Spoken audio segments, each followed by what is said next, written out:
এটা একদিকে বলবো বর্তমান রাজ্য সরকারের যেভাবে দুটো তৃণমূলের গোষ্ঠী কন্দল চলছে সেই হিসাবে দুর্ভাগ্যজনক বলবো। কেন দুর্ভাগ্যজনক বলবো, আমি একজন মুসলিম প্রতিনিধি এবং মুসলিম এলাকায় এইভাবে নিজেদের মধ্যে মারামারি হচ্ছে সেটা আমি চাই না। এবং সবচাইতে বড় কথা, এই ভাঙড় আর ক্যানিং, শুধু ভাঙড় বললে হবে না, ক্যানিংকেও ধরতে হবে। এই ভাঙড় আর ক্যানিংকে নিয়ে গত কয়েক বছরে যেভাবে লাশ পড়েছে, যেভাবে মানুষের ঘর ভাঙা হয়েছে, যেভাবে মানুষে ঘরে থাকতে পারে না ভোটের পর, এটা খুবই দুর্ভাগ্যজনক। তার কিন্তু হিংসভাগ আমি বলবো শওকত দাও আছে, আর তারা বিভিন্ন ছোট বড় নেতারাও আছে।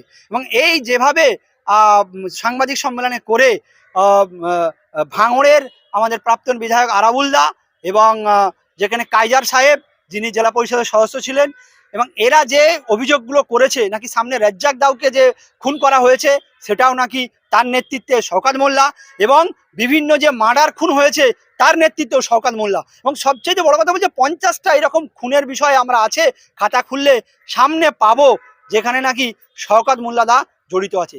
সত্যি এটা যদি হয়ে থাকে খুবই দুর্ভাগ্য। তবে কম বেশি শওকত মোল্লা দার বিষয়ে যে অভিযোগ করেছে, উনি এখানে রক্ত নিয়ে হোলি খেলা করছে, সেটা আমরা ভাঙড়ের ভোটে বিভিন্ন দেখেছি। বিশেষত রাজ্যসভার যে বিধানসভা ভোটে এবং অঞ্চল ভোটে যেভাবে মানুষকে খুন হতে হয়েছে এটা দুর্ভাগ্য। যেভাবে মানুষ খুন হয়েছে অঞ্চল ভোটে এবং বিধানসভা ভোটে, সত্যি কথা দুর্ভাগ্য। এবং সেটা ক্যানিংয়ের ক্ষেত্রে আমরা দেখেছি, এবং মানুষের ঘর ভাঙা হয়েছে অঞ্চল বিধানসভা ভোটের পরে, মানুষ থাকতে পারে না কম বেশি, আমরা সবাই জানি। এটা কিন্তু দুর্ভাগ্য। এবং আমি একটা তৃণমূলের অন্তত যারা সেল আছে, কোর কমিটি আছে, যারা বুদ্ধিদীপ্তগুলো কাকে টিকিট দিবে কাকে না দিবে বিভিন্ন করে, একটা কথা বলবো, যেসব নেতারা মুসলমানদের জনগণের রক্ত নিয়ে খেলা করে, যেসব নেতারা মুসলমানদেরকে কথা বলতে দেয় না, তাদেরকে এক প্রকার হিটলারি শাসন করে, তার মধ্যে ক্যানিং কিন্তু একটা আছে। সেই নেতাদেরকে টিকিট দিবেন না। তৃণমূল যদি শওকত মোল্লাকে তাকে না টিকিট দেয়, তৃণমূলের পজিটিভ বলবো, এই শওকত মোল্লার জন্য কিন্তু টিএমসির ভোট পার্সেন্টেজ কমবে।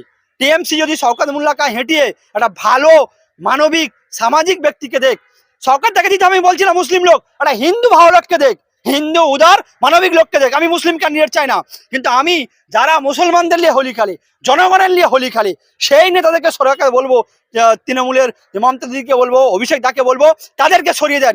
এই জন্যে সারা রাজ্যে আপনাদের ভোট কমবে, তৃণমূলের ভোট কমবে, অন্তত বিজেপি বিরোধী ভোট কমবে। আমি চাই বিজেপি বিরোধী আমাদের রাজ্যে তৃণমূল ক্ষমতায় আছে, তৃণমূল ভালোভাবে বিভিন্ন জায়গায় সিটে জিতে জয়লাভ করুক, বিজেপি বিরোধীরা জয়লাভ করুক, এবং সেখানকার তৃণমূল 1 নম্বর দল। সেখানে যদি এই যে হারমাদের মতো নেতাদেরকে দেন, তাহলে কি হবে, সেই হারমাদ নেতাদের জন্য অন্য জায়গাতেও মানুষ ভোট দিবে না, এবং ওখানেও কিন্তু ভোট তারা দিবে না। সেই ক্ষেত্রে এদেরকে সরিয়ে মানবিক একটা হিন্দু নেতাকে টিকিট দেন, জয়লাভ করুক, যে অন্তত রাতে হুমকি দিবে না, কেসের পর কেস দিবে না, রক্তের হোলি খেলবে না, মানুষ তাদের গণতান্ত্রিক অধিকার বজায় রাখবে। এবং আরাবুল আর যে কাইজার দা যেটা সাহসিকতায় করেছে, আমি বলবো অন্তত একটু মানবিক মুখ দেখিয়েছে, যে রক্তের হোলি খেলা, হুমকি, খুন, সন্ত্রাস থেকে তারাও বেরিয়ে আসতে চেয়েছে, তারা বলেছে আমরা মানবিকতার দিকে এগিয়ে যেতে চাই। তাদেরকে আমি ধন্যবাদ দিলাম, তারা অন্তত হুঁশ ফিরেছে, যে জনগণকে শাসিয়ে, জনগণকে হুমকি দিয়ে, তাদেরকে হত্যা করে রাজনীতি হয় না। মানুষের মনে জায়গা করতে গেলে মানবিকতা করতে হয়। আর রাজনীতি তো মারামারি খুনোখুনি হিংসার জন্য নয়, রাজনীতি মানুষের উপকার করার জন্য, কাজ করার জন্য, মানুষকে কিভাবে পরিষেবা সুন্দর দেওয়ার জন্য, সেই জন্য। আর শওকত দা হয়তো ভাববে যে আমার বিরুদ্ধে এজেন্ডা চলেছে, তা নয়। শওকত দা সবাই জানি আমরা 2008 সালে ওই ক্যানিং এর জীবনতলা বাস স্ট্যান্ডে আমাদের মুখ্যমন্ত্রী যিনি বিরোধী নেত্রী ছিলেন, 2008 সালে ওখানে সভা করতে গিয়েছিলেন। সেই সভা করতে গিয়ে সেখানে কিন্তু সভা থেকে দিদি নেমে এসছে, সভাকে বোম মেরে উড়িয়ে দেওয়া হয়েছিল, দিদি তাড়াহুড়োয় গাড়িতে করে পালিয়ে আসতে পেয়েছিল। ওই সভা করতে দেয় না। আমাদের বিভিন্ন কলকাতার নেতারা গিয়ে দিনের দিন সভা ওই লোহারে দিয়ে মঞ্চ বেঁধে সভা করেছিল, তার আগেও সভা বানতে দেয় না, তখন বাম ফান্ডের হার মারছিল। তারপরে হেরে যাওয়ার পর 11 সালের পরে উনি আবার তৃণমূলে এসেছেন, এবং আমরা সবাই কম বেশি জানি উনি হার মাদে করে।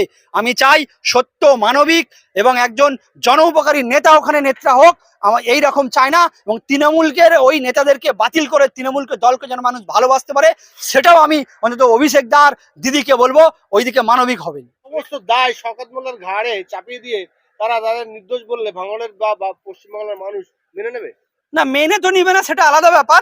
একটা বলে যে পাপের প্রায়শ্চিত্ত করা, তারা নিজেরা স্বীকার করেছে আমরা রক্তের হোলি খেলতে চাই না, আমরা মানুষের জীবন নিয়ে রাজনীতি করতে চাই না। যখন পঞ্চায়েতে খেলছিল তখন বারণ করেনি? তখন তারা ক্ষমতার লোভে দেখেছিল একটা বিষয় জানবে, যে আমরা কম বেশি দেখি যে কিছু জিনিস যদি পাপের কে করা হয় এবং সেই পাপ আস্তে আস্তে সবাইকে গ্রাস করে। এখন এই শওকত আর কাইজারদা দেখেছে যে পাপের স্বাদ দিয়ে তারাও গ্রাস হতে পারে, তারাও কোনো অংশে মারা যেতে পারে। কারণ কিছুদিন আগে আপনারা দেখেছেন আর আরাবুলদারও চা খাচ্ছিলেন একটা জায়গায়, তার হামলা হয়েছে এবং এর বাড়িতে গিয়েও হামলা হয়েছে, কাইজারদার বাড়িতে গিয়েও হামলা হয়েছে। তারাও বুঝতে পারছে আমরা যে পাপ করেছি সেই পাপের ফলে আমাদেরও জীবন এখন সংশয়, আমাদেরও বাঁচার মতো জায়গা নেই, আমরাও যে কোনো টাইমে মারা যেতে পারি। তাই এই পাপের আমরা রাজত্বে আর থাকতে চাই না, আমরা ভালো হতে চাই, সেই বার্তা দিয়েছে। তারা যদি সেই ভালোর পথে গ্রহণ করে এবং তারা যদি এই রাজনীতিটা একদম পুরো করে যায়, যে বলে না যে পাপের প্রায়শ্চিত্ত যদি করে আসে, তাহলে মানুষ তাদেরকে এবং সেই মানুষ গ্রহণ করবে। তার পরবর্তী পদক্ষেপও আছে, বিভিন্ন জায়গায় তো মানুষ কম বেশি বুঝতে পারে, অনেক টাইমে মানুষ হয়তো প্রকাশ্য বলতে পারে না, কিন্তু মানুষ জানে এই খুন কে করিয়েছে, এই রাজনীতি কে করিয়েছে, কে ঘর ভাঙালো, সবকিছু মানুষ বুঝে। তো মানুষ তার জবাব দিবে। তারা ভালোর রাস্তায় ফিরে আসতে চেয়েছে, ভালোভাবে করলে সাধুবাদ, মানুষ তাদেরকে সাধুবাদ দিবে। নাহলে সামনে বিধানসভা ভোট তৃণমূলও পাবে না, যদি এইরকম তারা করে চলে, সে আগের মতোই পাপের পথ নিয়ে চলে তারা। ভাঙড়ের মানুষ কিন্তু তাদের পক্ষ নিচ্ছে না, সেটা সময় বলবে কি নিচ্ছে না। একটা বিষয় আছে যে ভোটে হার জিতি যে মানুষের পক্ষে নেই। আমি তর্কের খাতিরে ধরে নিলাম যে মানুষ হয়তো সেই নওশাদ সিদ্দিক ভাঙড় থেকে জিতলো, কিন্তু মানুষ বলবে না আমরা শান্তিতে বসবাস করছি আর আমাদের এনেই। হয়তো পরবর্তী যে অঞ্চল ভোট হবে, অঞ্চল ভোটে দেখা যাবে যে ভালো ফলাফল করেছে তৃণমূল, তো সেটা টাইম লাগবে। একটা পথ তৈরি করতে যেমন টাইম লাগে, তারা পাপের পথ ছেড়ে ভালোর পথে এলে সামনে বিধানসভায় ফল যদি না হয়, হয়তো আমি আশা করবো হয়তো ফল তারা যদি সত্যিকারের মানবিকতার পথে আসে, ফিরে আসে, সত্যিকারের জননেতা হয়, তাহলে অঞ্চল ভোটে তার ফল দিবে মানুষ। মুখ্যমন্ত্রী কি জ্ঞানী শওকত মোল্লার বিরুদ্ধে সব মুখ খুলছে, এতে করে কি 26-এর টিকিট না পাওয়ার সম্ভাবনা বেশি?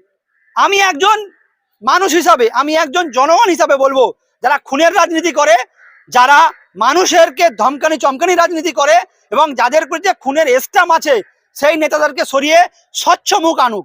এখনো আমি বলবো যে বর্তমানে রাজ্যের একমাত্র বিকল্প তৃণমূল, বিজেপির সঙ্গে ফাইট করার একমাত্র দল তৃণমূল। সেই তৃণমূলের কিছু নেতা মানুষের জীবন নিয়ে হোলি খেলে, ক্ষমতায় থাকার জন্য মানুষের ঘর ভাঙে, মানুষকে বিভিন্ন কেস দেয়, মানুষকে জীবন পর্যন্ত নিয়ে নেয়। এবং সেই নেতাগুলোকে যদি সরিয়ে দিয়ে মানবতা দরদি জনমুখী নেতা নিয়ে এসে যে জায়গায় হারার সম্ভাবনা আছে, সে জায়গায় তৃণমূল জিতবে, এটা আমি জোর গলায় বলতে পারি। সেটা কিন্তু করতে হবে, অন্তত তৃণমূল দলকে করতে হবে।